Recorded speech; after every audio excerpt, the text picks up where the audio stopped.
विमान रे यात्री खाद्य बाहरिला ब्लेड। आसनु जानिबा यार सर्विसेस खबर विषय रे।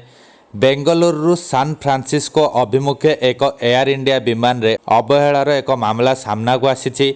विमान रे यात्रा करुथुबा यात्री खाद्य रे एक ब्लेड देखा मिली।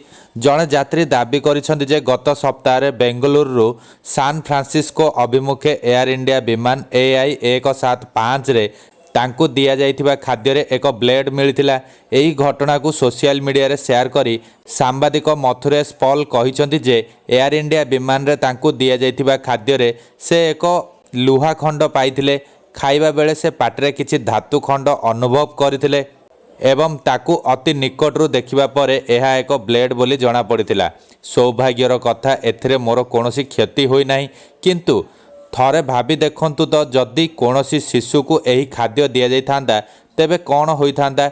एयरलाइंस रो मुख्य ग्राहक अधिकारी राजेश डोगरा एही घटनार प्रतिक्रिया देई कहिसंति जे एयर इंडिया निश्चित करिछि जे आमर गोटाए विमान रे बसिथिबा अतिथिंक खाद्य रे एक धातु खंड देखिबाकू मिलिथिला।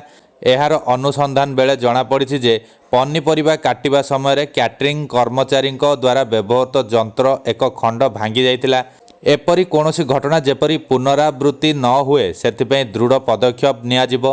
एहा सहित एयरलाइंस एही घटना पे यात्री को क्षमा मध्य मागिछि।